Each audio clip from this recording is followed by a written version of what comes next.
1억 2천. 여기 보시면 한 명당 빚이 1억 2,800만 원이래요. 1억 2,800만 원. 평생 갚아도 못 갚을 돈. 1억 2,800만 원이랑 이거 맨날 스트레스 받고서 사용하시는 거예요. 그러니 물건을 사고 싶어도 이거 다음에 사자. 지금 안 사도 되니까 안 살래. 이렇게 포기하시는 분이 진짜 많고 싼 제품들이 진짜 많이 팔린다는 거죠. 비싼 제품들은 가능한 한 안 사는 분들이 많아요. 물론 돈이 많으신 분들은 비싼 제품들을 많이 사시겠죠? 있는 사람도 전체 가계대출자 중에서 8.6. 여기 보시면 버는 돈 모두 또는 그 이상 빚 갚는데 다 나간대요. 이런 분들이 171만 명이 된답니다. 여러분들은 어떠신가요?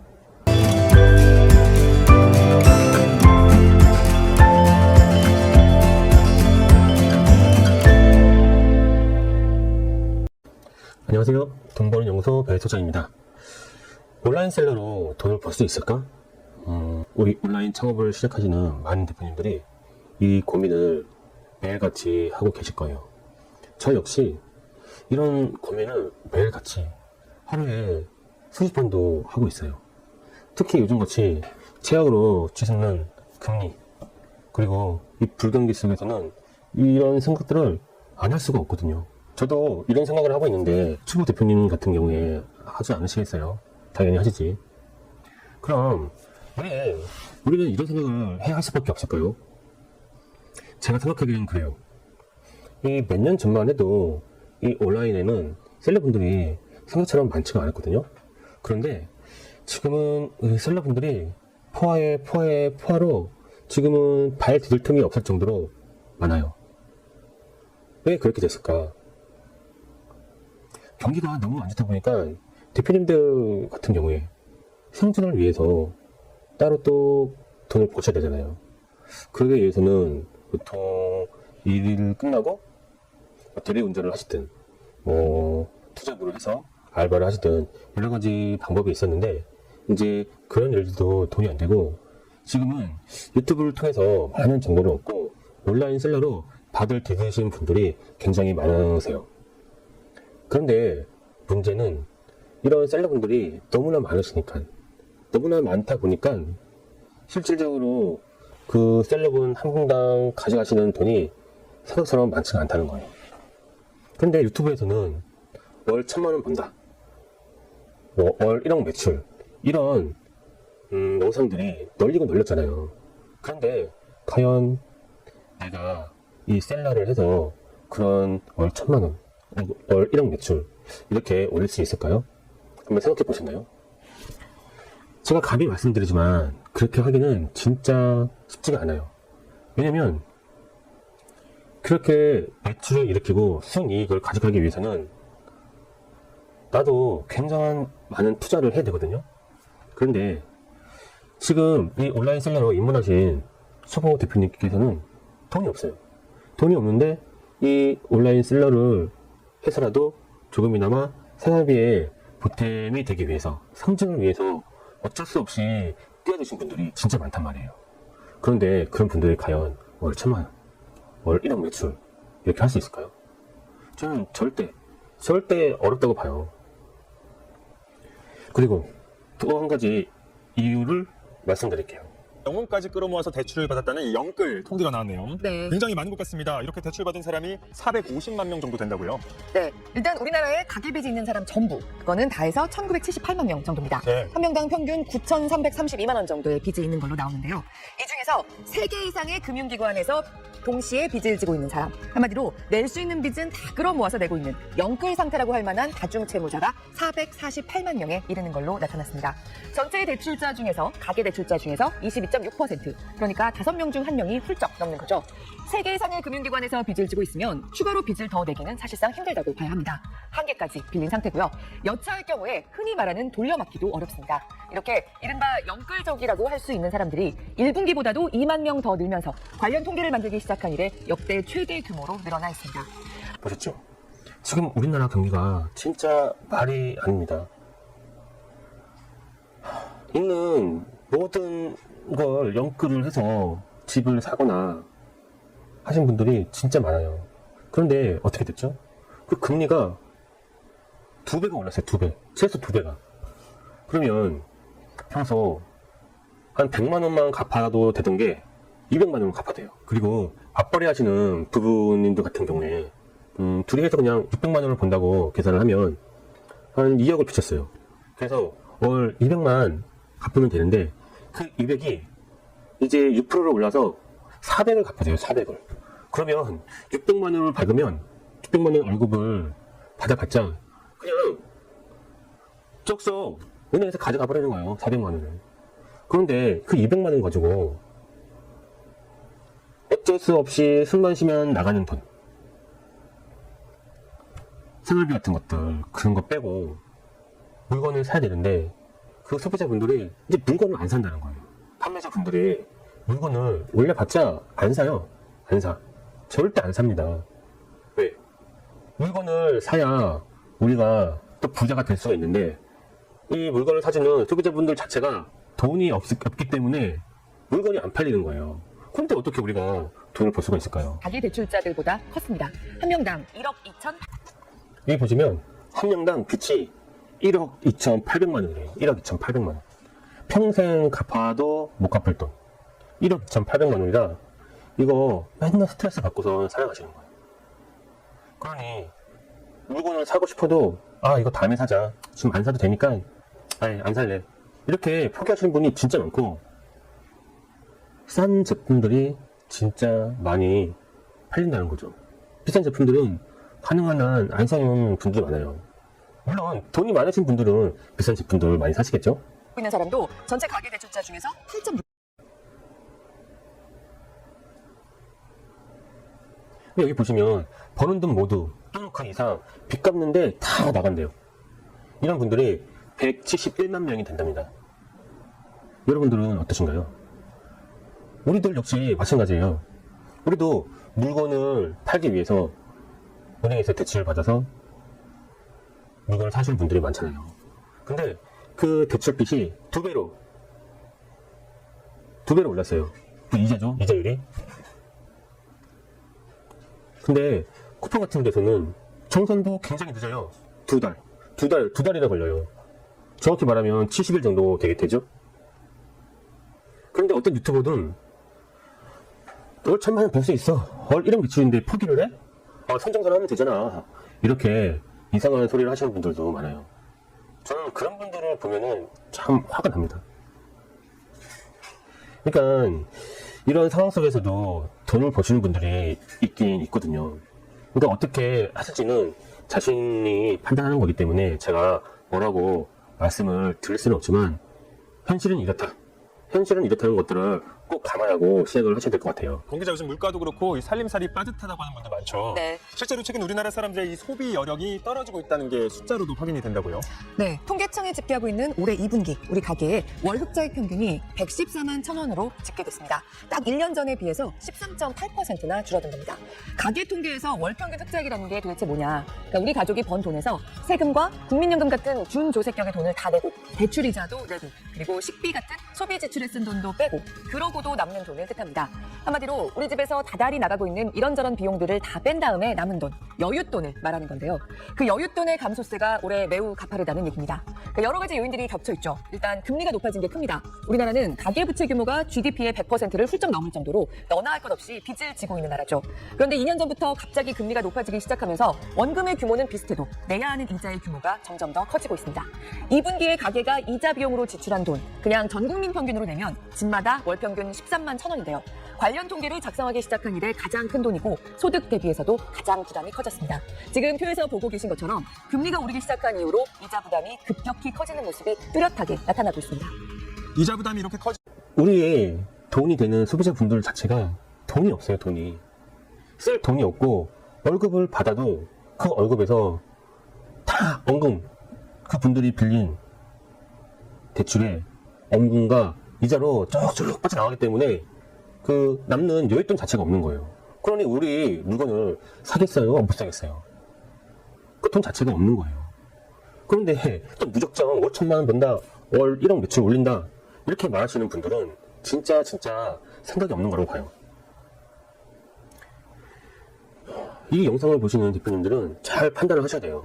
어떻게 해야지 내가 돈을 벌 수 있을까? 나는 진정 내가 여기서 살아남기 위해서는 그런 이상한 정보만을 믿고 얼천만 원 벌어야지, 1억 몇천 올려야지, 이런 생각보다는 지금 당장을 버티기 위해서 얼만큼 내 생활 유지를 위해서 얼만큼 벌어서 어떻게 해야 되겠다. 계획적으로 가셔야 됩니다. 그렇지 않고 무작정 내 지르다 보면 또 빚쟁이에 오르는 수밖에 없어요. 그러니까 현명하게 판단을 하셔야 돼요. 누구의 말처럼 그냥 선정산 하면 되지, 라고 무작정 말하는 유튜버는 절대 믿으면 안 됩니다. 선정산을 하면 그거 역시 나한테는 빚인 거예요, 빚. 면 아무래도 이 사소한 것까지 돈을 아끼려고 할 것 같은데요. 네. 이미 아낄 수 있는 거는 최대로 아끼고 있다는 게 수치로도 나타나고 있다고요. 네, 우리나라 사람들이 소비를 실제로 얼마나 하고 있나 좀 살펴볼 수 있는 소매 판매의 계절 조정 지수라는 게 있습니다. 이게 지난 8월에 1년 전에 비해서 5.2%나 하락한 걸로 나옵니다. 코로나 초기였던 2020년 3월 이후로 3년 5개월 만에 가장 큰 폭으로 하락했습니다.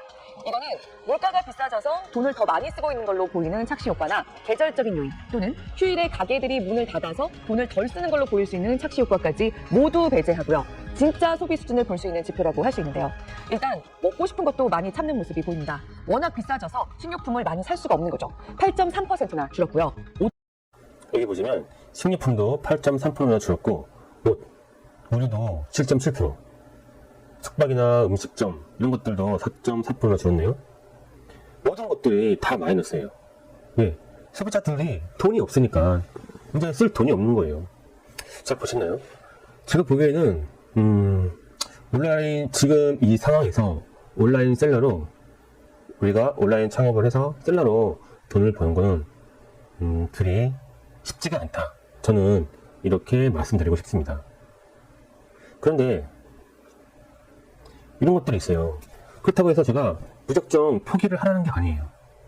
이 돈이라는 거는 사람마다 다 자기 기준이 있거든요. 저 같은 경우는 좀 X가 좀 크겠죠. 그런데 뭐 100만 원, 200만 원, 300만 원 이렇게 만족하시는 분들 계세요. 그런 분들 같은 경우에는 충분히 가능합니다. 그런데 그만큼 자기의 뼈를 갈아 넣으셔야 돼요. 자기의 뼈를 갈아 넣어서 영혼을 갈아서 투자를 했는데 그게 온라인 셀러로 돈을 벌 수는 있습니다. 이 상황에서도 돈을 버시는 분들은 벌어요. 문제는 이렇게 어려운 상황에도 받쳐주시는 분들, 모든 조건이 맞는 분들이 돈을 버는 거지, 그냥 무작정 내가 힘드니까 온라인 셀러로 돈 한번 벌어볼까? 이렇게 단순한 생각만 해서는 절대 돈을 벌 수 없다는 거예요. 무슨 말인지 이해 가시죠? 그리고 기회는 언제 나한테 찾아올지 모릅니다. 그러니 항상 준비를 하셔야 돼요. 제가 제 영상에 제가 판매하는 제품도 많이 공개를 하잖아요. 그래서 구독자분께서 아니 왜 이렇게 다 공개를 해도 괜찮느냐 이렇게 물어보시는 분도 계시거든요. 근데 저는 이렇게 공개하는 이유가 일반 대표님들께서는 쉽게 다가가기가 어렵거든요. 어려운 제품 같은 경우는 공개를 하죠. 근데 쉬운 제품 같은 경우는 잘 하지 않죠. 누구나 할 수 있는 거니까. 그런 것 같은 쉬운 제품 같은 경우는 직접 찾아서 할 수 있는 노력을 하셔야 됩니다. 그리고 어려운 제품 같은 경우도 항상 모니터링을 하면서 찾아보셔야 돼요. 그래야지 그 기회가 나한테 찾아오거든요. 복권에 당첨되고 싶으면 어떻게 해야 돼요? 우선은 복권을 판매하는 마트에 가야 되잖아요. 복권도 사지 않았는데 어떻게 복권에 당첨될 수가 있겠어요? 근데 온라인 셀러로 돈은 벌고 싶은데 상품 자체도 없는 분들이 진짜 많아요. 무슨 말씀인지 이해 가시죠? 우선은 내게 돈이 되어주는 돈이 되어주는 상품들을 잘 찾아보시고 그 상품을 어떻게 해야지 돈으로 바꿀 수 있을까? 이것들을 끊임없이 연구를 하셔야 됩니다. 이제 다음으로 넘어갈게요. 나는 언제쯤 경제적 자유를 얻을 수 있을까? 어느 정도 사업을 하시고 뭐 중소 이상 되신 분들도 항상 이런 생각을 하세요. 제 수강생들 분들 역시 계속 여기서 허우적거리고 아직 경제적 자유를 얻지 못하신 분들이 많고, 솔직히 내가 일하는 이유는 경제적 자유를 얻기 위해서잖아요. 그래서 내가 일을 하지 않아도 자연적으로 내 통장에 돈이 쏙쏙쏙 꽂히길 바라는 게 모두의 바람일 거예요. 그런데 그러기가 쉽지 않죠. 아무리 매출이 일어나도 그래서 물건을 팔아서 그게 정산이 돼서 내 통장에 들어와서 오더라도 나는 다시 그 통장에 있는 돈으로 물건을 사야 됩니다. 그리고 이것저것 뭐 유지비 빼고 나면 솔직히 남는 돈이 없어요. 그리고 직원을 쓰시는 분들 같은 경우에 직원 월급도 줘야 되죠.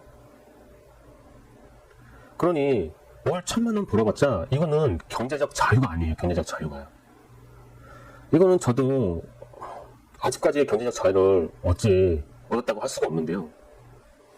왜 그런지에 대해서 좀 이야기를 해볼까 합니다. 만약에 월 1,000만 원을 벌었어요? 그러면 이 중에 38%, 35에서 38%는 내 돈이 아니라고 보시면 돼요. 그런데 아직 사업을 오래 하지 않으신 분들은 이 1,000만 원 순이익이라고 모두 생각을 하시거든요. 나라를 유지하기 위해서 세금을 걷어가잖아요. 우리 역시도 돈을 그만큼 벌었기 때문에 소득이 1,000만 원까지 월 1,000만 원, 1년 하면 1억 2천이겠죠? 이렇게 올라갔기 때문에 많은 번 만큼 종합소득세라는 걸 내야 돼요. 그래서 1억 5천 이상이 되면 38%의 종합소득세를 내야 됩니다. 이걸 대략적으로 계산을 해보면 월 1, 200 이렇게 보시는 분들 같은 경우에 그래 크게 신경을 쓰지 않아도 되겠지만 월 순이익 1,000만 원 이렇게 보시는 분들 같은 경우는 꼭 신경을 쓰셔야 돼요. 우리는 사업자고 그만큼 돈을 벌었으면 나라에 세금을 내야 됩니다. 종합소득세라는 세금을 내야 돼요. 그래야지 나라가 유지가 될 거잖아요. 이렇게 보시면 종합소득세가 나오는데 1,200만 원 이하면 6%만 내도 되고 누준 공제가 없죠. 근데 1,200에서 4,600만 원 이하만 내도 얼마 안 돼요. 15% 세율을 내고 여기서 누준 공제 제하고 그러면 얼마 안 돼요. 그런데 이제 8,800만 원 이하를 보셨으면 그때부터 조금씩 문제가 될 겁니다. 근데 월 1,000만 원씩 벌었다고 한번 계산을 해보죠. 그러면 1억 2천이잖아요. 월 1,000만 원 벌었을 때 그러면 35%라고 나오는데 지금은 38%로 올랐어요. 1억 5천 초과했을 때 38%네요. 그러면 1억 5천을 벌었을 때 5,700만 원은 세금을 내야 되는데 그 중에서 1,490만 원, 1,490만 원을 제하고 4,200만 원 정도 세금을 내야 된다는 거예요. 그러면 4,200만 원을 12로 한번 나눠보세요. 4,200만 원을 한 12로 한번 나눠보면 월 300에서 350만 원 정도는 잉여금으로 꼭 통장에 넣어두셔야 돼요. 그렇지 않으면 다음 해 5월달에 정수세로 세금 폭탄 엄청나게 두드려 맞습니다.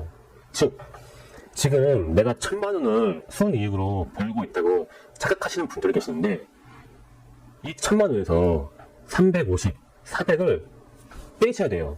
그래서 600만 원에서 700만 원 정도가 순이익으로 버시는 거라고 보시면 됩니다. 그리고 그 700만 원 중에서 내 생활비 들어가죠? 그쵸? 그리고 또 물건 사야죠? 그쵸? 그리고 대출받아서 집 사신 분들 같은 경우에 아까 그런 경우 월 1, 200 정도 들어가죠?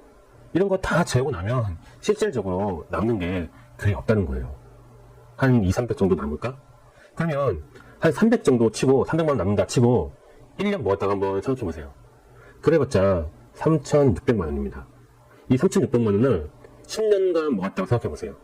그래봤자 36,000만 원. 많아봤자 4억이에요, 4억. 그런데 과연 우리가 부자가 될 수 있을까요? 진짜 이거를 재테크를 잘하지 않는 이상 진짜 쉽지 않은 얘기예요. 그래서 제가 오늘은 현실을 좀 말씀드리고 싶은 겁니다. 다음은 우리에게 그리 긴 시간이 남지 않았다예요. 뜬금없이 무슨 소리냐고요?